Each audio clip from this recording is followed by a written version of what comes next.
Digital 15, la señal que conecta.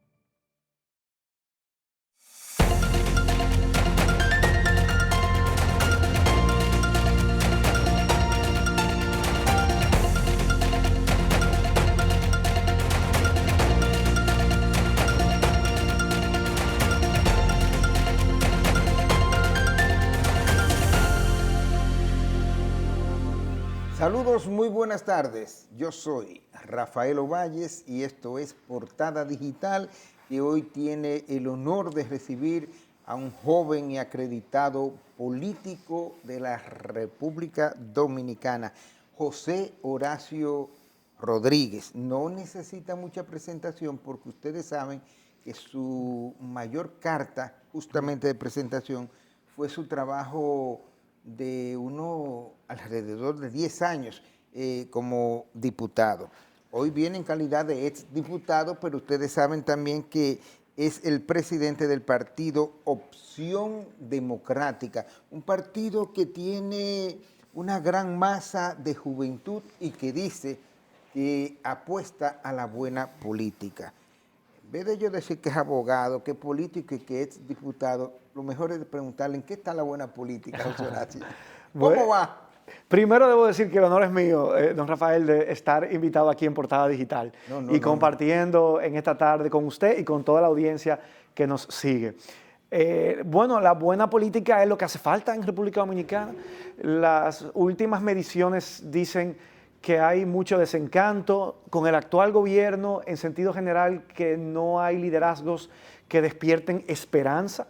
Y yo pienso que lo único que puede despertar esperanza en el pueblo dominicano es un liderazgo que enarbole y abrace la buena política, que es la acción colectiva por el bienestar colectivo, que defienda las causas de interés colectivo de la ciudadanía, que defienda al dominicano de a pie, a la base de la sociedad, que no está siendo representada actualmente por el liderazgo político que nos gobierna, que ha sido muy bueno para representar los intereses de quienes les financiaron sus campañas, que ha sido muy bueno para representar los intereses de la élite que gobierna, pero no para representar los intereses de cada dominicano que se levanta de madrugada a ir a trabajar, que toma el transporte público para trabajar una jornada de 44 horas por la semana, quizá teniendo hasta 2 y 3 trabajos, y que lo que está ganando en este momento no le está permitiendo cubrir sus necesidades básicas para llegar a final de mes.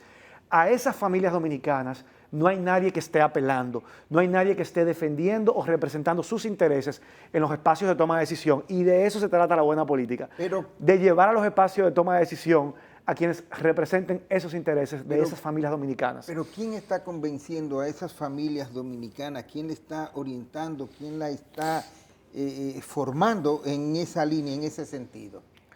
Bueno, desde Opción Democrática... Hay que convencerla. Sí, desde Opción Democrática estamos con las precariedades que se hace...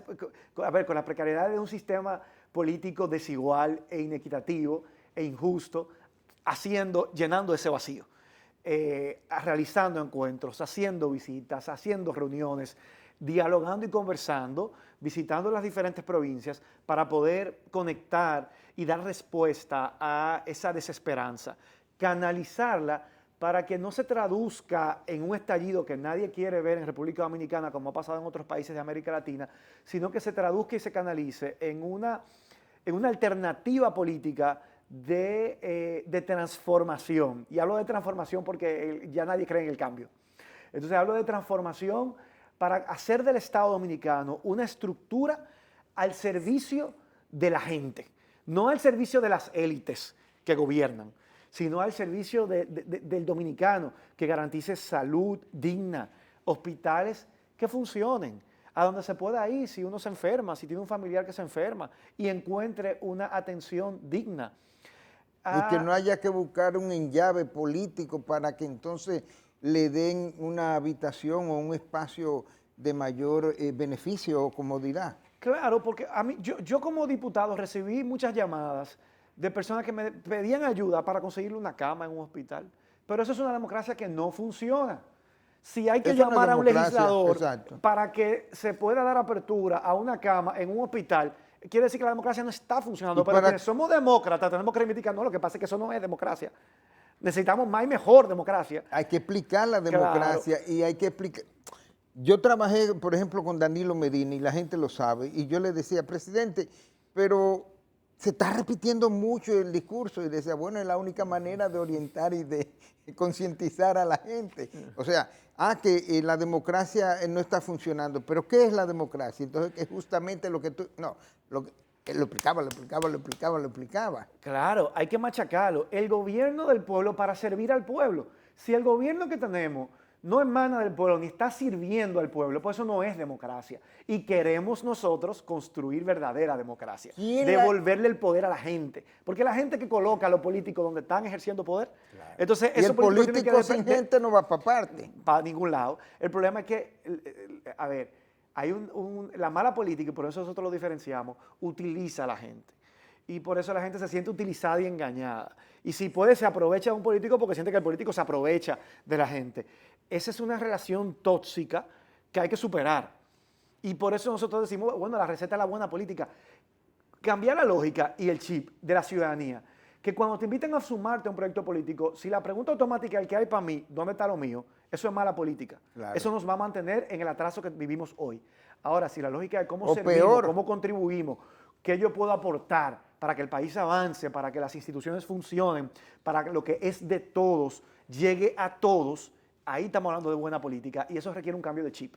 En ese mismo tenor, ¿qué es un cambio? ¿Quién le ha explicado al pueblo que ese cambio no funciona porque realmente no es un cambio de hombres y de mujeres por hombres y mujeres, sino que es un cambio estructural y que requiere de la aprobación del pueblo?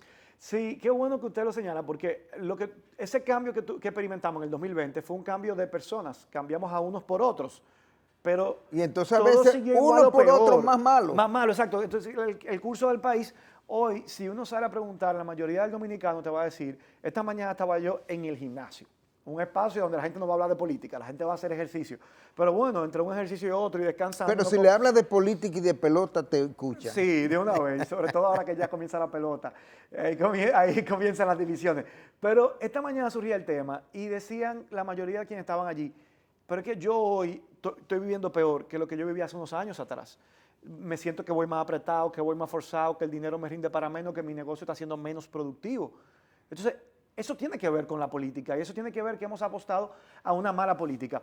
De nuevo, el cambio lo que significó fue un cambio de quienes detentan el poder, pero no un cambio en a favor de quién se detenta ese poder, Exacto. en cómo se ejerce ese poder. Se sigue ejerciendo a favor de unos pocos, para intereses particulares, en lugar de defender los intereses de las mayorías, como insisto, de la base de la sociedad dominicana, que es la gran mayoría que sale a trabajar tempranito, a sostener a su familia producto del trabajo noble, sincero, honesto, y que siente frustración de ver que no importa lo que trabaje, no siente que puede avanzar, que echar para adelante con su familia.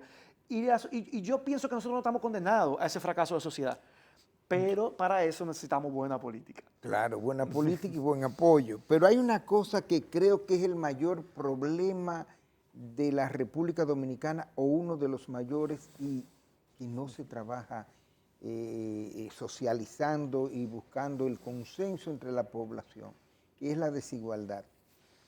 La gente no entiende la desigualdad, sociológicamente hablando, políticamente hablando, también. O sea, la gente pobre está fascinada porque abrieron la escuela, pero sus hijos no están estudiando. Van a una caseta que es una escuela, pero ¿cuál es la educación que reciben ahí? Si no hay educación de calidad. La educación es lo único que permite igualar las oportunidades que tiene una persona en la sociedad, sin importar la familia en la que nació, sin importar el sector en el que nació. Si recibe la misma buena educación, se le abren las mismas oportunidades. Yo recuerdo, tuve el privilegio de vivir en un país, en uno de los países, ¿verdad?, con mayor calidad de vida del mundo, que fue en Bélgica. Y yo me acuerdo que yo iba en el bachiller, hice un año allá. ¿Y qué tú viniste a buscar para acá? No, mi país, el país que yo amo es la República Dominicana. Y donde tenemos que echar el pleito, el país que quiero ver prosperar y que quiero ¿Es ver... el tuyo? Es el mío y que quiero ver que tenga los beneficios que se viven en esos países, como el que tuve el privilegio de vivir en Bélgica. ¿Y qué le decía? yo iba a la escuela y en mis compañeros de clase yo no podía distinguir quién era hijo de un juez o de una empleada o de un mecánico. De limpieza, o de un mecánico. Yo no lo podía distinguir porque ambos llegaban en el mismo transporte público a recibir la misma educación y salían de allí a desarrollar su vocación y tenían las mismas oportunidades, porque recibieron la misma educación de la misma calidad que le permitió formarse según el interés, la aptitud de cada uno de esos niños. En República Dominicana no pasa igual. Jamás. Jamás, lamentablemente, duele. Dependiendo en qué familia tú nazcas, en qué sector tú creciste, tú vas a tener una oportunidad que el otro no tuvo de alcanzar en la vida una formación que te permita tener acceso, abrirte las puertas a determinado trabajo.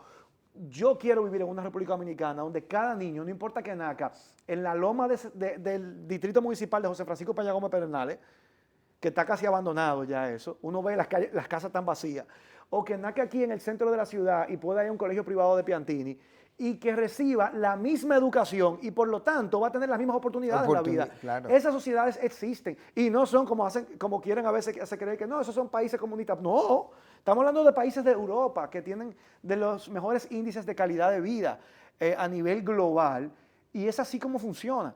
Entonces, a mí no me lo contaron, yo lo viví. Y en República Dominicana lo podemos tener también, pero para eso hay que aumentar la inversión social. La inversión social quiere decir que el Estado invierta en garantizar esos derechos sociales que establece la Constitución, accesibles y de carácter universal. Y para combatir la desigualdad, eso es fundamental.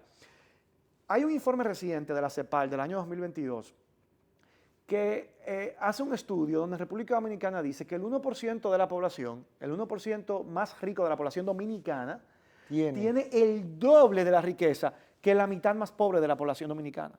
O sea, son cifras que asustan a cualquiera, porque te habla de una concentración de riqueza muy grande y por el otro lado de también una masa paupérrima.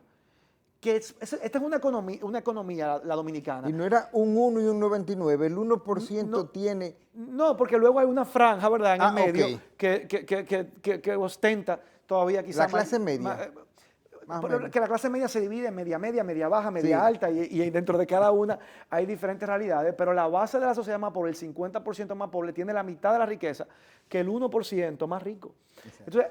Entonces, son cifras que definitivamente que asustan y que ponen en evidencia una desigualdad que duele. Yo decía, la economía dominicana es una economía que se exhibe en los discursos presidenciales, en los foros internacionales, como un caso de éxito en América Latina, porque es la economía que más ha crecido en las últimas décadas, un promedio de un 5% en los últimos 20 años. Sin embargo, es una economía que expulsa 1 de cada 5 habitantes. 1 de cada 5 dominicanos son exiliados económicos. Y nosotros hablamos del fracaso de Venezuela, que lo es. Totalmente. Que lo es. Pero no hablamos del caso de la República Dominicana. Un 20% de la población dominicana ha tenido que emigrar porque en nuestro propio país no ve las condiciones económicas para desarrollar su proyecto de vida junto a su familia. Así. Y ni hablar de lo que están esperando para irse. Que ya están esperando que el hermano lo pida, que le salgan los papeles, que la mamá lo pida. Entonces, eso habla de un país lamentablemente fracasado. Todavía se van en YOL en cantidades significativas. Todavía eso somos un país que expulsa a sus propios habitantes por las precariedades económicas. No me puedo hablar de éxito macroeconómico. Sí. Eso llora ante los ojos de Dios. ¿Cuál es la propuesta nuestra?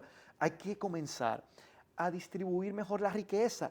Esa riqueza que nos coloca, que genera el país, que produce el país, que nos coloca en los primeros lugares de América Latina, no se puede seguir concentrando en unos pocos.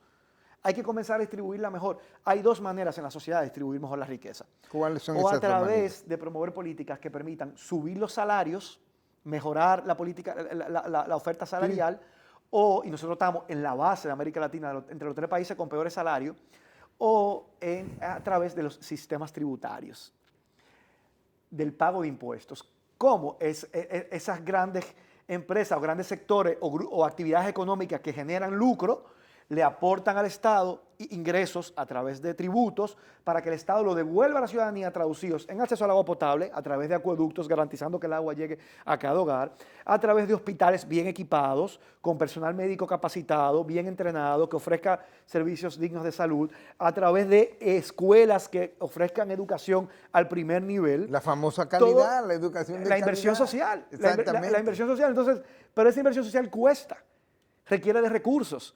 Y los recursos están ahí. El problema es que el Estado se ha venido financiando cargando a las capas medias. Pero tú no puedes, cargando a las capas medias, garantizar esos servicios sociales. Tú tienes que hacerlo a través de las actividades económicas que generan las grandes riquezas. Ahí tú tienes el ejemplo, por ejemplo, del turismo. Nosotros vivimos en una sociedad, el país, 12 millones de turistas al año, una de las actividades más productivas del país, y sin embargo, no paga impuestos, porque tiene leyes especiales que le permiten, uno, pagar salario más bajito que el resto de las empresas del mismo tamaño. Bajito, más en bajito, algunos sectores. Y entonces además exenciones fiscales. ¿Qué permite eso al final del día? Concentración de la riqueza. Eso tú tienes, en la República Dominicana, la economía que más crece de América Latina, pero un 20% de su población que se tiene que ir a otros países a hacer trabajos domésticos, trabajos de pocos ingresos, porque aquí no encuentra una calidad de vida.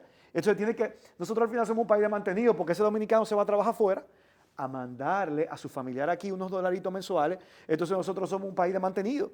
La riqueza no llega a la base de la sociedad, se queda en la cúpula. Y eso puede cambiar con buena política, con medidas desde una política salarial progresiva que permita un aumento general de salario y una reforma fiscal progresiva que permita que paguen más quienes más ingresos tienen en la sociedad. Vamos a pausar, pero ahí quedan dos cosas. Uno, el que te escucha puede decir, es que es político, y los políticos ofrecen y después no cumplen. Y una cosa es lo que dicen cuando están debajo y otra cosa es la que dicen cuando llegan al poder. Esa es una. Y la otra es algo que tú hacías referencia sobre el crecimiento económico de esos 20 años, sobre un 5, y bueno, y que estábamos en primero y que estábamos en segundo y que Panamá no lleva y que ahora estamos en primero de atrás para adelante, o en el último, en el penúltimo. Y se dice la oposición básicamente, unificando criterios, de que el presidente Luis Abinader miente y manipula las cifras económicas con todo su estamento, sus organismos, desde el Banco Central, y que la maquilla. Y también critican el hecho de los préstamos, porque dicen que el gobierno no lo invierte en obras para inversión, sino que lo lleva a los gastos corrientes y a la propaganda. Pero las respuestas vienen después de esta primera pausa.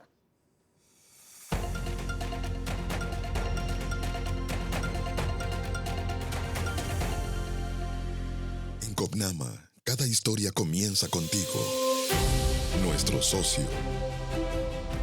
Porque eres el centro de nuestra cooperativa. Todo lo que hacemos nace de tu confianza y tu esfuerzo. Tu bienestar nos inspira. Tu crecimiento es nuestra meta. Y juntos seguimos construyendo futuro.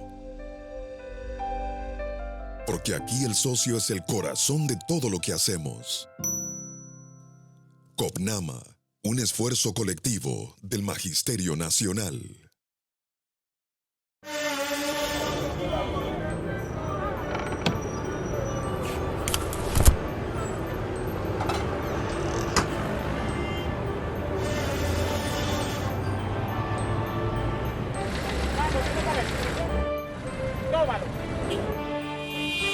Tengo un corazón mutilado de esperanza y de razón. Tengo un corazón tan dulce como un melón. Ay, tú con tus cosas. Tengo un corazón mutilado de esperanza y de razón.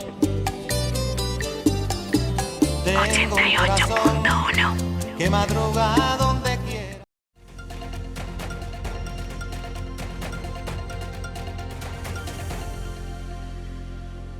Bien, continuamos en Portada Digital con la presencia de José Horacio Rodríguez, presidente del partido Opción Democrática, un partido que apuesta, como él bien ha definido, a la buena política, pero es un hombre joven y hay muchos sectores que también están apostando a una nueva camada de política que incluso pueda llegar en el mismo 28 próximamente al poder. Pero previo de eso, que le vamos también a preguntar, quedaron dos preguntas en el aire.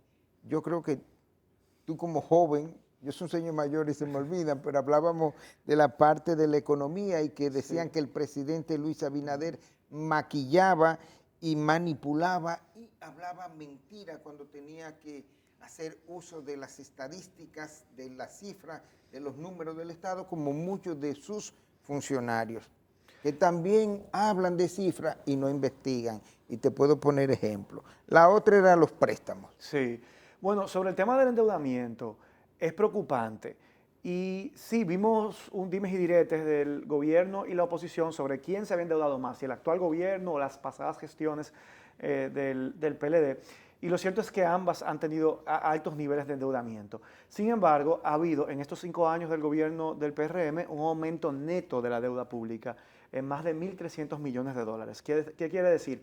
El gobierno se ha endeudado, ha tomado préstamos por cerca de 38.000 millones de dólares en estos 5 años que lleva el gobierno, ha hecho aportes a la deuda acumulada en cerca de 37.000, y cuando calculamos el balance neto, hay un balance desfavorable al país de 1.300 millones de dólares. Es decir, que ese ha sido el aumento real de la deuda en estos 5 años. Lo que no se puede decir anteriormente no hubo un aumento a ese nivel, estuvieron por debajo. Cuando se ve los valores absolutos de endeudamiento, ha sido mayor que ningún gobierno anterior. El de ahora. El actual, sí. Pero ¿qué es lo más preocupante de eso? ¿Para qué nos estamos endeudando? Exacto. Porque cada vez que se toma uno de esos préstamos tienen que ser autorizados por el Congreso Nacional. ¿Por qué? Porque el Congreso es el que está integrado por los representantes del pueblo dominicano. Y el gobierno no se puede endeudar sin autorización del pueblo, porque el pueblo es que va a terminar pagando esos recursos a través de los impuestos que todos nos quitan cada vez que compramos un artículo en una tienda, una ropa, en un restaurante vamos a cenar, o en el supermercado comprar unos alimentos, o incluso de nuestro salario, a quienes ganamos de 34.000 pesos en adelante, se pagan impuestos sobre la renta. Exacto. Entonces, todo el que paga impuestos es el que va a terminar pagando ese endeudamiento que toma el gobierno. Entonces, como el gobierno se endeuda para que lo pague otro, es decir, el pueblo dominicano tiene que autorizarlo. Y lo autoriza a través de sus representantes. ¿Quiénes son los representantes del pueblo? Los legisladores, diputados y senadores. Por eso esos préstamos van al Congreso Nacional, para que el Congreso, en representación del pueblo que le eligió, le diga al gobierno si está de acuerdo o no con ese préstamo. Yo puedo decir con mucha autoridad que en mi paso por el Congreso Nacional, en esos 4 años, nunca voté a favor de ni un solo préstamo. Porque siempre pedí que esos préstamos sean fiscalizados su ejecución. Que nosotros no baste con que es una de las funciones básicas del Congreso, la fiscalización. Una función constitucional. Sí. Es parte de las atribuciones que le da la Constitución al Congreso. De las 3 básicas. Y sin embargo, nunca vi que luego que se autorizaba el endeudamiento, luego se fiscalizara, se diera seguimiento a su ejecución. Yo creo que si todos los préstamos que se han tomado se hubieran aplicado en lo que se prometió, este país fuera el país de la maravilla. Porque uno ve las motivaciones de cada préstamo y bueno, y son para cubrir necesidades, que si sanear una cañada, pero sin embargo se han tomado 3 préstamos para sanear la cañada de Guajimí en Santo Domingo Este y la cañada sigue igual. Entonces, por eso yo, y desde Opción Democrática, hemos planteado la necesidad de hacer una auditoría de la deuda pública que permita determinar, uno, si los préstamos que se han tomado han cumplido con toda la rigurosidad legal para comprometer al pueblo. ¿Eso es posible? Que ustedes la hagan, o sea, la pueden hacer, o la van a hacer. No, el país tiene que aprobarlo, aprobar que se haga una auditoría de la deuda. ¿Cómo lo tiene que aprobar? Bueno, a través de una ley especial que ordene esa auditoría. Y esa auditoría debe determinar si en el país existe deuda ilegítima. ¿Y tú crees que el Congreso, primero, el pueblo no se siente representado en el Congreso, aunque esa es su representación? Claro. Y segundo, ¿tú crees que el Congreso va a aprobar una ley similar? No hay una forma Necesitamos un mejor Congreso. Necesitamos un Congreso comprometido con un saneamiento de las finanzas públicas. ¿Tú no oyes lo que está la sesóloga? Ay. Pidiendo 500.000 de aumento. Mire, eso es vergonzoso. ¿La sesóloga?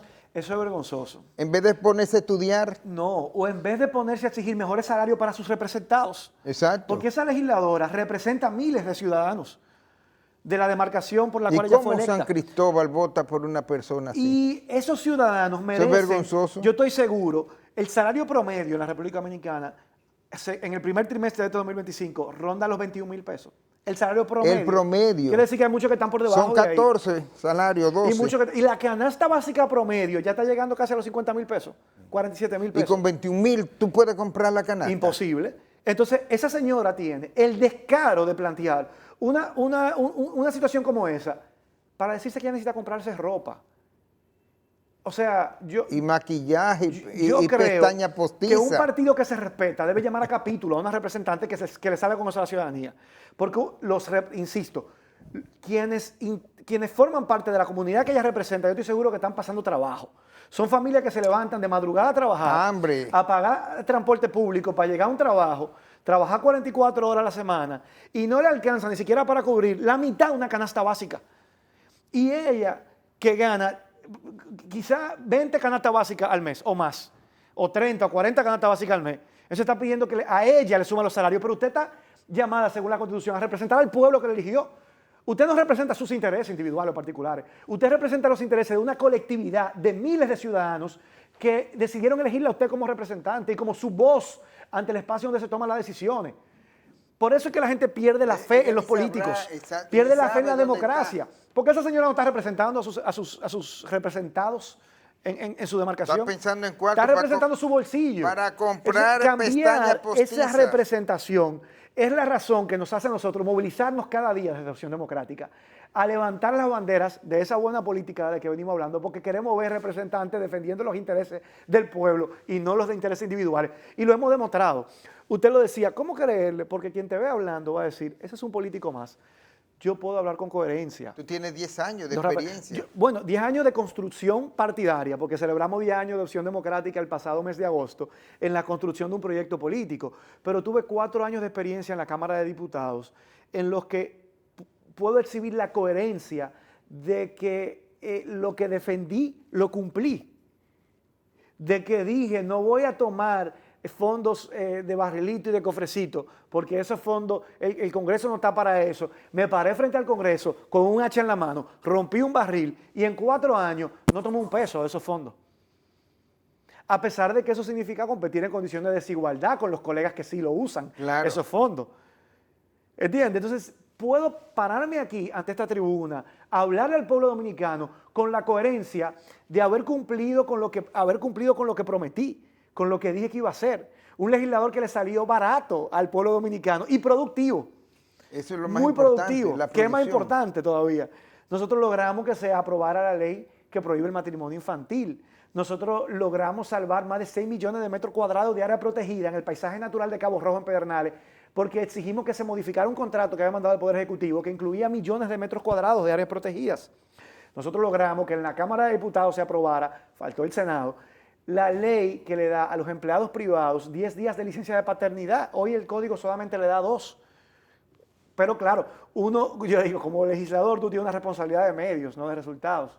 Pero tú, por ejemplo, porque el Senado nunca convirtió en ley con tus empleados, los hombres que han tenido hijos, ¿tú le das 10 días de vacaciones? Bueno, sí, lo puedo decir. ¿Seguro? En Opción Democrática nosotros tenemos un compañero que cumple el rol de chofer. Acaba de tener, y un saludo si no está viendo en Santiago, a Peter Carlos Núñez, acaba de tener su más reciente bebé, y que nació hace menos de un mes. Y nosotros tuvimos la coherencia, aunque la ley todavía no se ha logrado aprobar, pero eso fue un tema que yo defendí durante años. ¿Y se le puede preguntar a Peter? Claro, lo podemos llamar, dile a Amanda que está ahí en producción. Entonces, ahí está Peter todavía con su esposa, acompañando.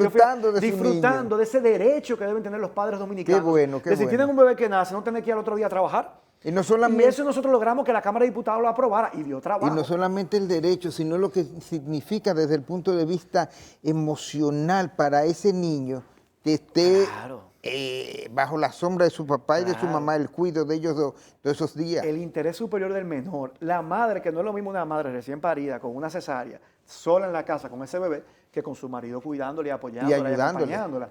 Y el papá que puede, como usted dice, cultivar ese vínculo tan fundamental con su bebé recién nacido, que comienza, a diferencia de la madre que lo gesta, que comienza luego que nace. Este proyecto va directamente a beneficiar a las familias dominicanas, a fortalecer el núcleo básico de la sociedad. A la más empobrecida. Claro, que tenemos que fortalecer si queremos también porque una mejor hay República Dominicana. hasta madres que a los 5 y 6 días de parida tienen que salir para trabajar. Y en este caso, duele, sobre todo las que no tienen el privilegio de ser quizá empleadas formales, que le garantiza las 14 semanas que establece el Código de Trabajo. 7 prenatal, 7 postnatal, que a veces se pueden acumular para el postnatal. Claro, aquellas madres que viven, ¿verdad?, del día a día, pues tienen que igual salir a trabajar. Necesitamos un Estado que nos proteja, que nos cuide. Me gustó mucho lo de la auditoría, pero me parece algo ilusorio tener que aprobar una ley porque no la van a aprobar. No es ilusorio. No hay una forma. Requiere compromiso y voluntad No hay una política. forma, aunque sea a un pedacito, que ustedes digan, la vamos a auditar a través de, y que lo hagan, que sus miembros competentes en las áreas requeridas lo pueda hacer. Y diga públicamente eso. Nos está dando una buena idea, pero el 2028... pero tú vas a tener que buscarme de asesores. Pero eso sería un lujo. Eso sería un lujo. Pero mire, el 2028 está a la vuelta de la esquina. El 2028 está a la vuelta de la esquina y nosotros le estamos planteando al país, aquí hay que hacer una auditoría de la deuda. Nosotros tenemos que saber cómo se ha gastado el dinero que se ha tomado prestado en nombre del pueblo dominicano y que el pueblo dominicano va a tener que pagar. Y si ese dinero se ha robado, y si ese dinero se ha malversado, y si ese dinero se tomó prestado que se ha devuelto con los requerimientos legales que establece la Constitución como condición para nosotros endeudarnos, ese dinero no lo tiene que pagar el pueblo dominicano. Y hay precedentes en la región. Ahí está Ecuador, ahí está Brasil, ambos países que han hecho auditorías a la deuda y han determinado que porcentajes de la deuda que tenían esos países eran deuda ilegítima. Y la deuda ilegítima los pueblos no la tienen que pagar. ¿Qué ha hecho Opción Democrática? ¿Qué han hecho ustedes en referencia a los 750 millones de Aerodón? Bueno, esa puede ser yo fui muy vocal con ese tema. Sí, eso sí, pero yo me refiero en cuanto a la idea de la auditoría.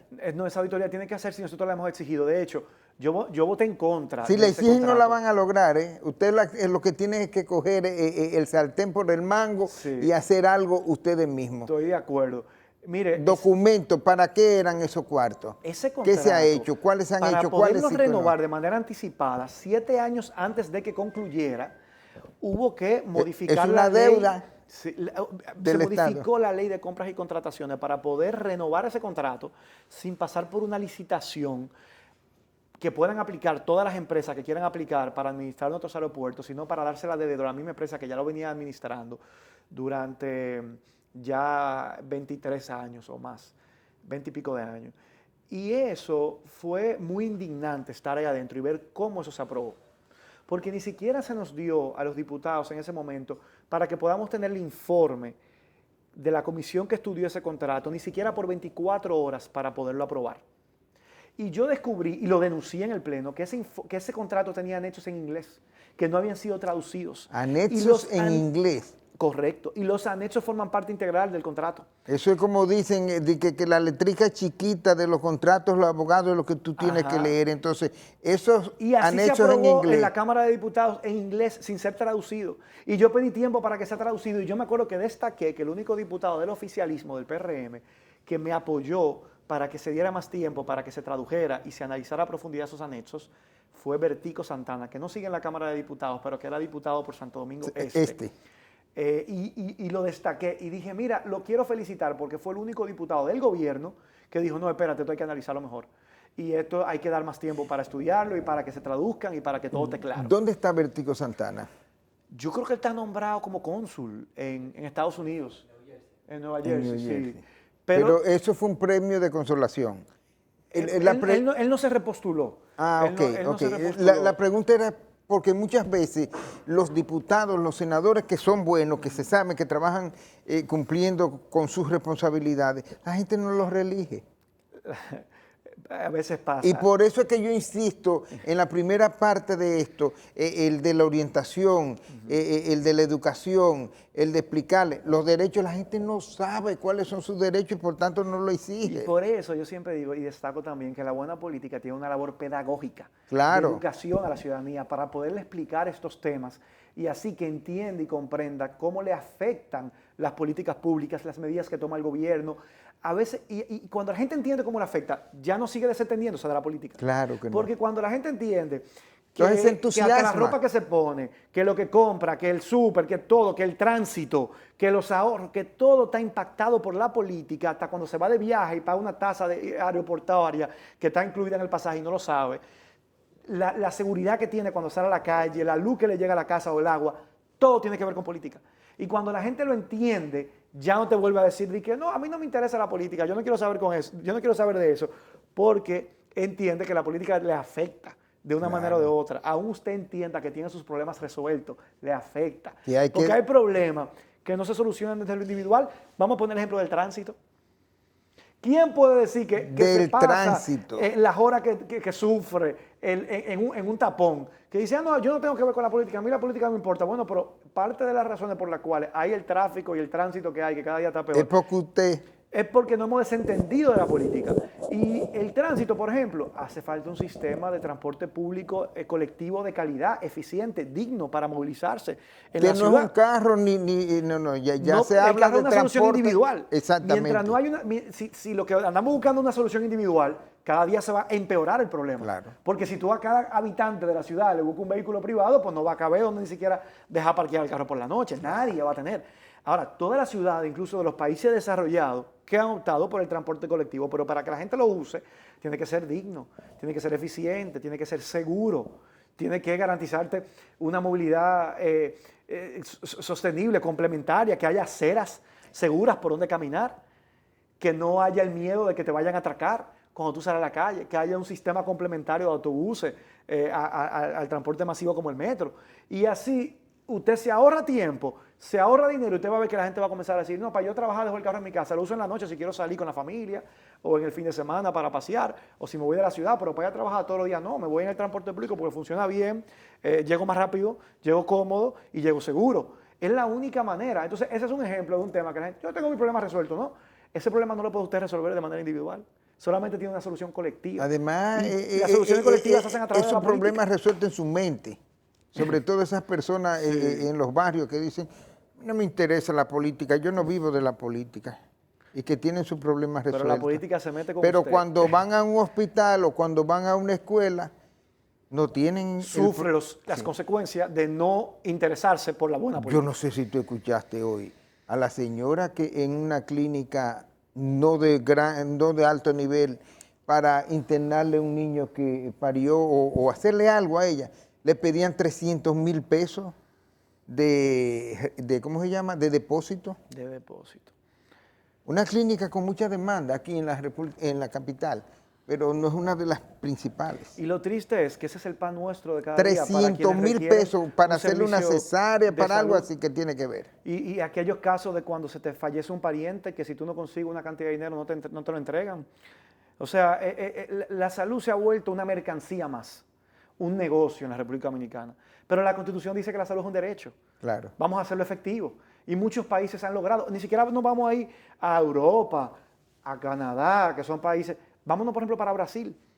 Brasil tiene una salud universal, de primera categoría, que recibe servicios de primera calidad. Todo el mundo, sin importar cuánto dinero gane, recibe una salud buena. Ahora, salud invierte cerca del 8 al 9% de su Producto Interno Bruto en salud. Nosotros aquí no llegamos al 2%. 1.9. Menos de 2. Por ahí andamos. Vamos a pausar, entonces cuando retornemos tenemos que hablar del partido que se respete. ¿Qué debe hacer? Vamos, pausamos.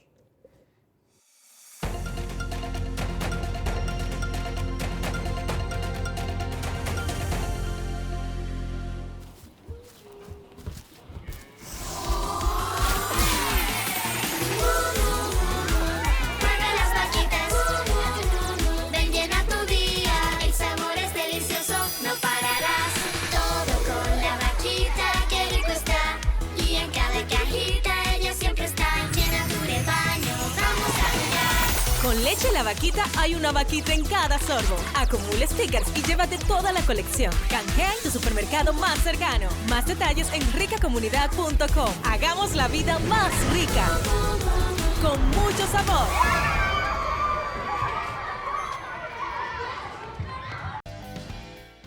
Cada día, muchos jóvenes sueñan con un futuro mejor. Con el programa Produal de Infotep, combinan la teoría en centro y experiencia real en empresa. Reciben el apoyo que necesitan para lograr su primer empleo, crecer profesionalmente y adquirir habilidades prácticas que transformarán la vida de David, Joel, Víctor, Yanelis y las de todos. Ven y únete a nosotros. Aprende, crece y transforma. Infotep. Capacitar es progresar.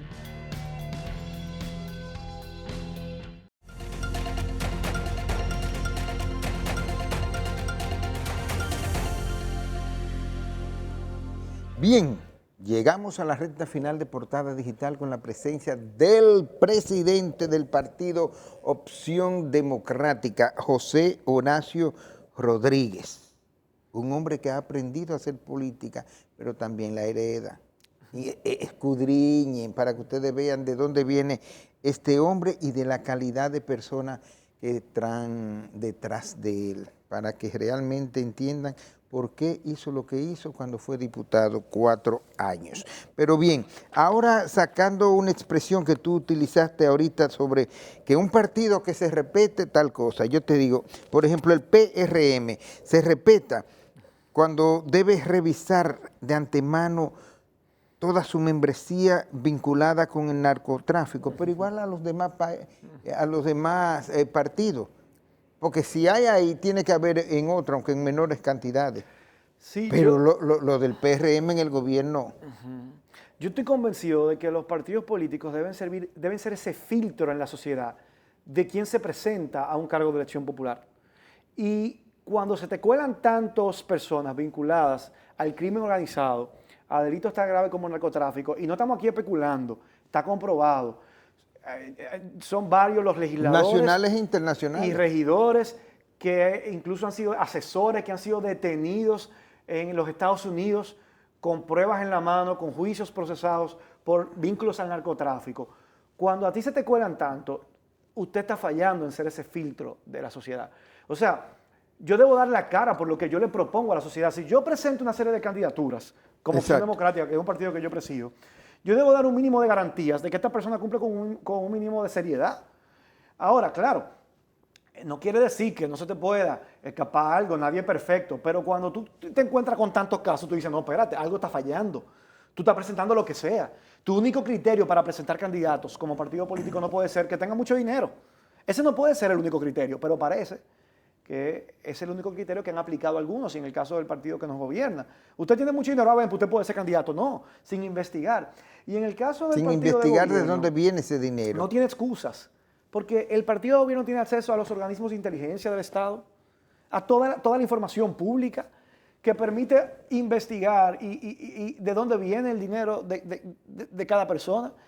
O sea, que tú puedes decir, bueno, quizá un partido en la oposición no tiene quizá el acceso a toda la información que permite determinar el origen del recurso de un determinado candidato, que tampoco justifica, pero bueno. Pero estando en el gobierno, con los organismos de inteligencia del Estado a su disposición, a uno le vigilan los celulares y las conversaciones. ¿Eso dicen? Yo recibí una notificación en mi celular de la empresa Apple, que es un iPhone. Dándote certificación. Diciéndome, nosotros tenemos motivo para creer que la información que usted recibe en el celular está comprometida. Era en inglés el mensaje, decía, because of who you are or what you do. Por quién eres o a qué te dedicas. Organismos del Estado están haciendo ataques de hackers a tu celular. Y yo recibí esa notificación. Entonces, y eso viola todos los derechos constitucionales. ¿Y por qué tú no hiciste eso público, una rueda de prensa? Lo hice, tomé un turno previo en la Cámara de Diputados. Ah, ok. Eso fue en el 2023. No, eso fue en el 2023. Yo tomé un turno previo en la Cámara de Diputados y lo denuncié. Y en ese momento la periodista Edith Feble me llamó para que hablara sobre eso y ella hizo un reportaje de varios casos más. Pero entonces estamos hablando de que esos organismos de inteligencia del Estado están vigilando y no sabían que esos funcionarios electos, que esos dirigentes tenían esos vínculos con el crimen organizado. Entonces, hay cosas que son no sabía que estudiaban en esa universidad y que ya estaban graduando. Dejan mucho que desear porque financian campañas y luego aquí no se abre ninguna investigación. Por ejemplo, en el año 2020, nosotros tuvimos un colega en el Congreso, el diputado más votado de Santiago en las elecciones del 2020, del Partido Revolucionario Moderno. Gutiérrez ese. Miguel Gutiérrez, que financió la campaña del partido de gobierno en esa provincia. Y yo no vi que aquí, y entonces él fue detenido y apresado en los Estados Unidos por narcotráfico. Yo no vi que aquí se abriera una investigación sobre financiamiento ilícito de campañas electorales. ¿Por qué? Un partido que su presidente dice recientemente que asumió un compromiso de lucha contra la impunidad, que dijo que no podían acabar con la corrupción, pero que sí iban a acabar con la impunidad. ¿Y dónde está la primera condena? ¿Dónde están las condenas que sancionan a quienes han incurrido en delitos? Las seguimos esperando, van 5 años. Entonces, que no nos sigan tomando el pelo de esa manera. El pueblo se está cansando. Yo ayer estuve participando en una movilización ¿Y dónde había movilización? Ayer hubo una movilización, decenas de organizaciones sociales vinieron de todo el país a protestar partiendo del Parque Enriquillo hacia el Palacio Nacional por lo que está pasando en los ecosistemas del país, que están bajo amenaza. La laguna del Cabral en Barahona seca. Las barcazas de Azua destruyendo los ecosistemas marinos en los negros. De los negros de Azua. En las cuevas del Pomier siendo destruidas por operaciones mineras que violan toda la protección ambiental que está en la ley sectorial de área protegida de esas cuevas, que son patrimonio arqueológico del Caribe, de todo el Caribe, por las pictografías indígenas que ahí están. Ahí habían comunitarios de Cotuí que están sufriendo la embestida de la Barrigol con la construcción de una nueva presa de Cola. Ahí habían comunitarios de Monteplata, Peralvillo y Vallaguana, que también están siendo víctimas de operaciones que están destruyendo sus ecosistemas.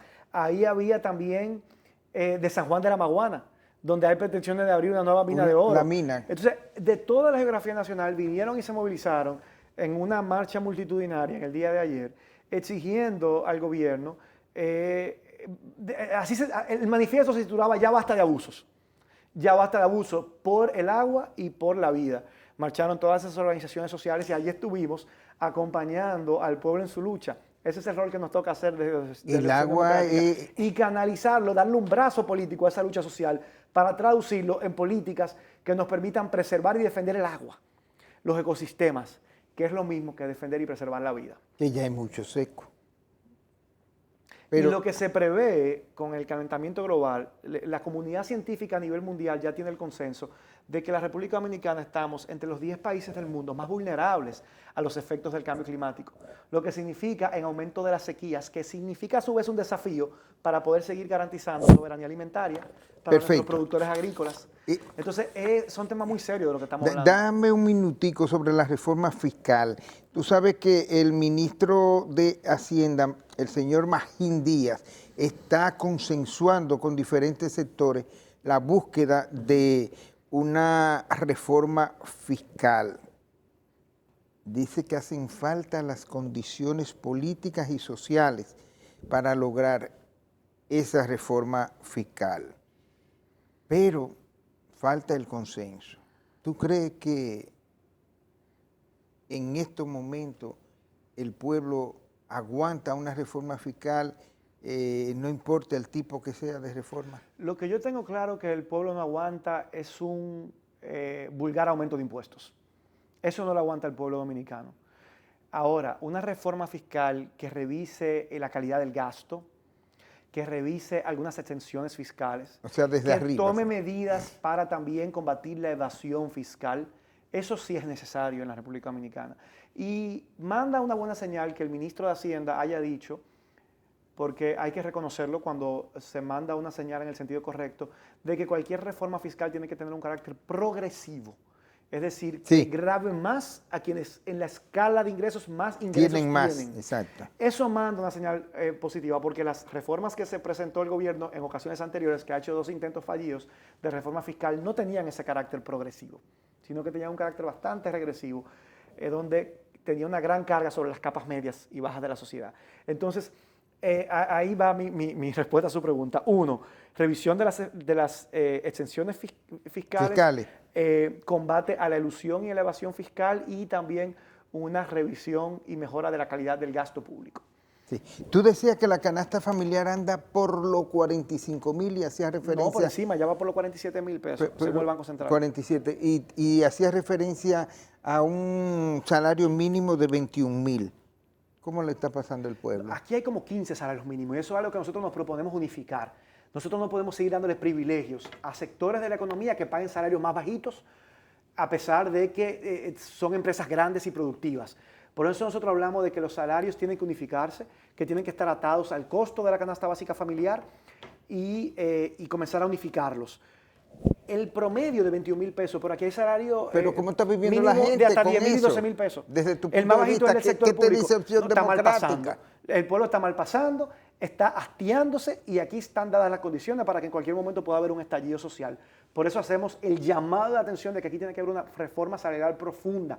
Es la mejor manera, más efectiva, más eficiente de distribuir la riqueza que este país está produciendo y que no la producen unos pocos. La riqueza que el país produce y genera la producimos entre todas y todos. Y por eso todas y todos debemos beneficiarnos y ver los frutos de esa riqueza. Hablando de salario, también está el tema de la cesantía que está dentro de la reforma laboral y que hay conflicto entre los diferentes sectores que tienen que ver con esto, porque por ejemplo el sector empresarial ha hecho una serie de propuestas que no han sido tomadas en cuenta, pero los sindicalistas no transigen con la cesantía y el sector empresarial quiere cambiar. Si se aprueba tal cual y como está planteada la reforma al Código Laboral que está en el Senado ahora mismo de la República, sería un retroceso para los trabajadores de la República Dominicana.